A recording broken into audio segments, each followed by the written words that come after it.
ఒక్కరని expect చేసుంటారా? Dharamshala లాంటి wicket పైన RCB Gujarat Titans మీద ఎంత పెద్ద మార్జిన్‌తో విన్ అవుతదని ఒక్కరని ఎక్స్‌పెక్ట్ చేసుంటారు. నాకు తెలిసి ఎవ్వరు ఎక్స్‌పెక్ట్ చేసుండరు. ఆర్‌సీబీ ఫ్యాన్స్ గూడా అండ్ నార్మల్ ఫ్యాన్స్ గూడా. ఎందుకంటే ధర్మశాల లాంటి వికెట్‌లో ఫస్ట్ టాస్ విన్ అయ్యి గుజరాత్ టైటన్స్ బౌలింగ్ చూస్ చేసుకున్నాక ప్రతి ఆర్‌సీబీ ఫ్యాన్‌లో ఒక భయం ఖచ్చితంగా పరిగెట్టుండుంటుంది. వీళ్ళు ఎంతవరకు కొడతారు? వీళ్ళు ఎంతవరకు చేసేస్తారు అన్న భయం ఖచ్చితంగా ఉంటుంది. ఎందుకంటే ఆల్రెడీ ఈ గ్రౌండ్‌లో డీసీ 260 రన్స్ కొట్టినా సరే ఆ పంజాబ్ 265 రన్స్‌ని చేస్ చేసింది. ఈ 250 కూడా సరిపోదు అని ఖచ్చితంగా అనుకోని ఉండుంటారు.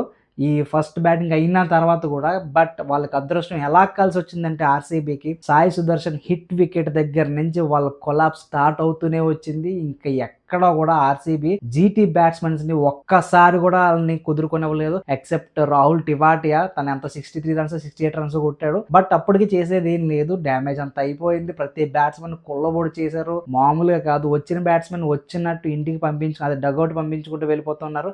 అండ్ బ్యాటింగ్ చూసుకుంటే ఒకసారి వెంకటేష్ అయ్యర్‌తో స్టార్ట్ అయిన ఫ్లయింగ్ స్టార్ట్ విరాట్ కోహ్లీతో కంటిన్యూ అయ్యి ఆ తర్వాత పడిక్కల్ కొంచెం యాక్సిలరేట్ చేసి ఆ తర్వాత వచ్చిన పట్టిద్దర్ అసలు మామూలు ఇన్నింగ్స్ కాదు. 33 బాల్స్‌లో 93 రన్స్ ఎంతో. అసలు ఆర్‌సీబీకి ఎంత మంచి స్కోర్ వచ్చిందంటే ఓన్లీ బికాస్ ఆఫ్ పట్టిద్దర్ ఎలాంటి బ్యాటింగ్ చేశాడంటే అసలు ఊహకు కూడా అందని బ్యాటింగ్ అది. ఆఫ్ స్టంప్ వైపు బ్యాక్ ఫుట్ లోంచి కొడుతున్న సిక్స్‌లు అయితే ఇంకా చూడడానికి కూడా కళ్ళు సరిపోవన్నమాట. అంత మంచి బ్యాటింగ్ చేశాడు రజత్ పాటిదార్. అండ్ ఆ తర్వాత వచ్చిన కృణాల్ పాండ్యా కూడా చాలా మంచి కాంట్రిబ్యూషన్ అయితే ఇచ్చాడు.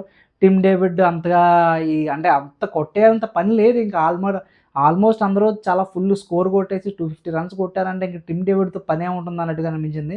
సో ఇక్కడ అంత మంచి బ్యాటింగ్ చేసి అంత మంచి షో పెట్టి ఫైనల్‌కి అయితే వెళ్ళిపోయారు రాయల్ ఛాలెంజర్స్ బెంగుళూరు. ఈ సీజన్ కూడా కప్పు కొట్టి కన్సిక్యూటివ్ కప్స్ తీసుకుంటారా లేదా అనేది చూడాలి. సో ఆర్‌సీబీ ఫ్యాన్స్ ఎవరైతే వీడియో చూస్తున్నారో మీరేమనుకుంటున్నారు? ఆర్‌సీబీ సీజన్ కప్పు కొడుతుందా? మళ్ళీ ఏమన్నా చోక్ చేస్తారా? కింద కామెంట్ చేయండి.